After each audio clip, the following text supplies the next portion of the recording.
Okay, good morning, students. Once again, so in the last class, I have already taught means in a brief. I have already taught you about the resources. What are the types of resources? What are the different forms of resources? I have already explained you in brief. So today we will be dealing in detail. I hope you are having a great time and you are studying well. And I request you to take the video seriously and study hard. So we will be starting today in detail. That is Geography Chapter 1. That is Resources. Let's see the introduction. Okay. All resources have value or worth. तो हम लोगों को पता है जो resources होता है, सब resources उसका value होता है, उसका मूल्य होता है. Word or value, same meaning. That means उसका मूल्य होता है सब resources. Then some resources such as crops and minerals have economic value. That is why they can be bought and sold.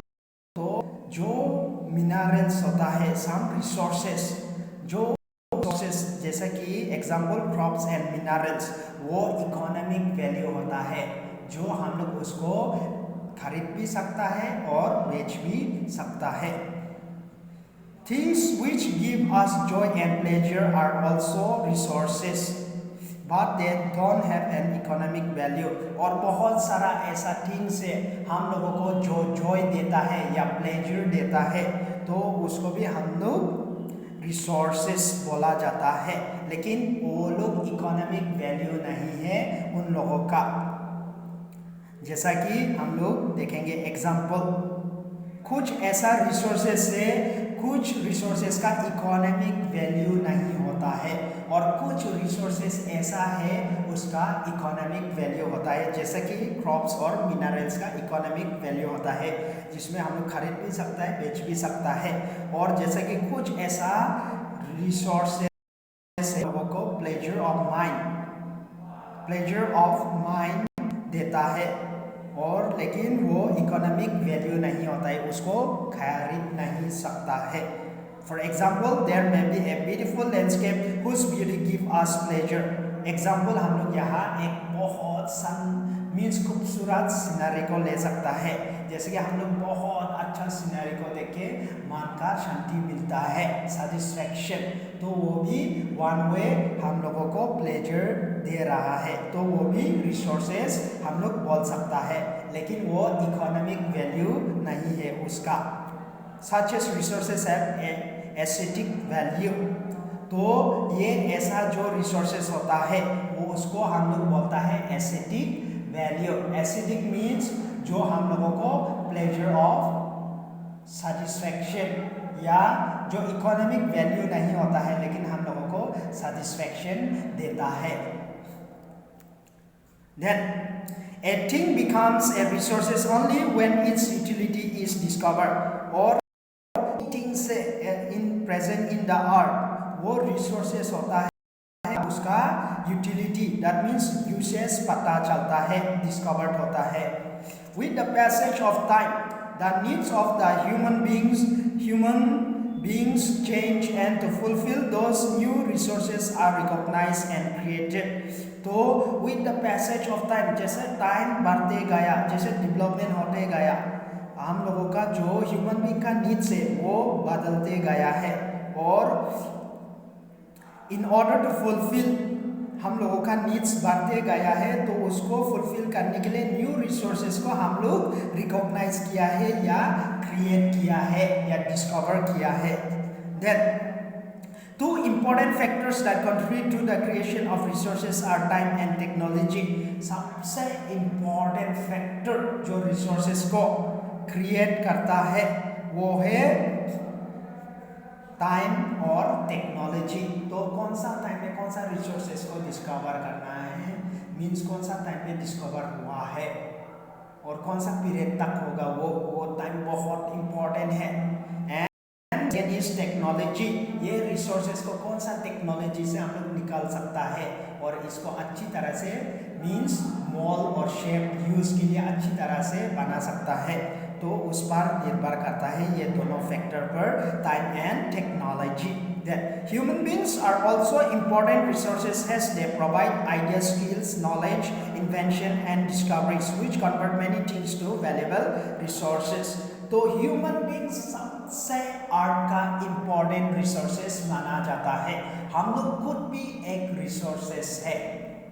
हम बार बार ये बता रहा है, जैसे कि पिछली क्लास में भी हम समझा दिया था, ह्यूमन बीइंग सबसे इंपॉर्टेंट रिसोर्सेस होता है जिसके पास अगर हम लोगों के पास अगर idea, skills, knowledge, invention and discoveries हम लोग ऐसा करके बहुत सारा रिसोर्सेज को हम लोग कन्वर्ट करता है. तो ह्यूमन बीइंग सबसे इंपॉर्टेंट रिसोर्स माना जाता है जो दूसरा रिसोर्सेज को डिस्कवर करता है. तो हम लोग जैसा कि human beings provide idea, skill, knowledge और इन्वेंशन, सब कुछ ये ह्यूमन बींग्स ही करता है. और बहुत सारा रिसोर्सेज को अलग रिसोर्सेज में भी कन्वर्ट ह्यूमन बींग्स ही करता है. तो इसलिए सबसे इंपॉर्टेंट रिसोर्सेज ह्यूमन बींग्स को माना जाता है. Then thus we can say that anything that fulfills human needs can be termed as resources. तो मैंने सिंपल टर्म में आप लोगों को समझा दिया था, जो हम लोगों का नीड्स को फुलफिल करता है, जो हम लोगों का नीड्स को सेटिस्फाई करता है, तो उसको हम लोग रिसोर्सेस बुलाते हैं. Anything that fulfil our needs is called resources. In other words, any substance or object that can be utilized may be termed as resources. तो अलग सेंस में हम लोग ये भी बोल सकता है, जो substance और any object जो भी हम लोग यूज कर सकता है तो उसको हम लोग resources बोला जाता है. Resources can be termed natural, जैसे कि मैंने बोला है 3 प्रकार का टाइप्स रिसोर्सेज डिवाइड किया गया है. दैट इज नेचुरल, मैन-मेड और human resources.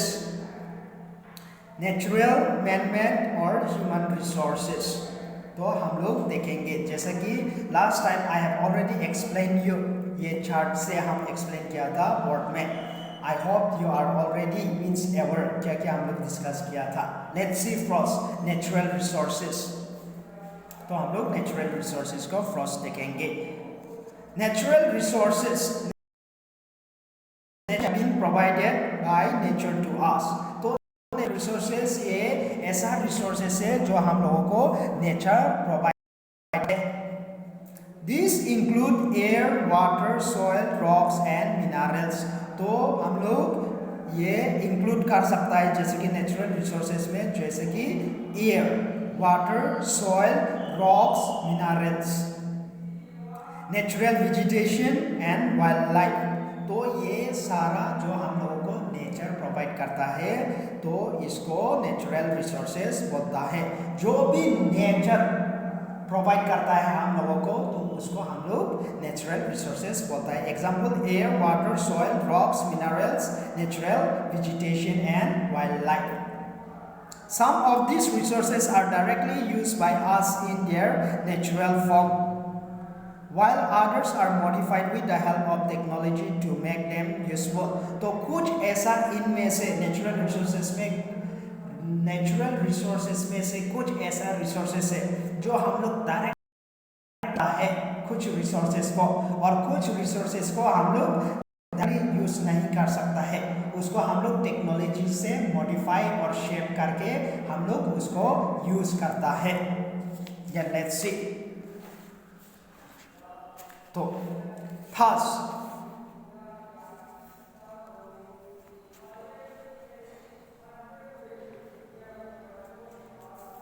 thus the utility of any natural resources is based on, और हम लोग देखेंगे the use of natural resources is based upon on.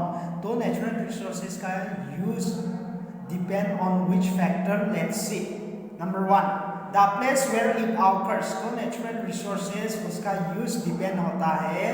Number 1, the place where it occurs. तो natural resources को कहाँ पर वो ऑकर होता है वो डिपेंडेंट होता है उसका यूसेज में. और number 2, the form in which it occurs. तो नंबर 2 वो है किस प्रकार में वो लोग ऑकर होता है, उस पर निर्भर होता है, डिपेंड होता है. Number technology process required to convert it for use. तो नंबर कौन सा टेक्नोलॉजी प्रोसेस हम लोग को यूज करना है या यूज करना पड़ेगा उसको मीन्स यूजेबल रिसोर्सेस बनाने के लिए। तो इस पर ये तीनों फैक्टर पर नेचुरल रिसोर्सेस का यूसेज डिपेंड होता है। फर्स्ट है the place where it occurs, तो कौन सा जगह में ये ऑकर होता है, और सेकेंड है कौन सा शेप में ये ऑकर होता है, और सेकेंड है कौन सा टेक्नोलॉजी यूज करके उसको मीन्स यूज कर सकता है या कन्वर्ट कर सकता है रिसोर्सेस में।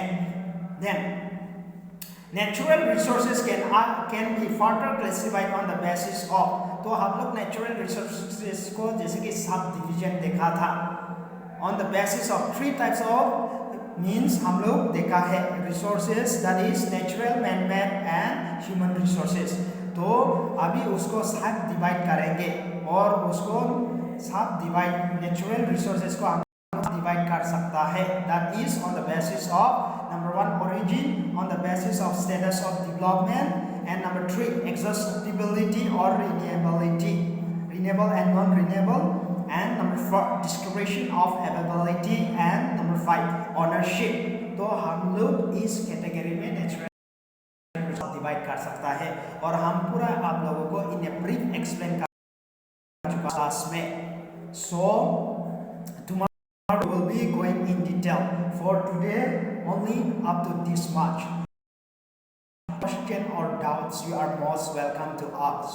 So हम again and again request कर रहे हैं आप लोगों को seriously पढ़ने के लिए, and जो भी doubt हो you are most welcome to ask. I hope you are studying well. So thank you.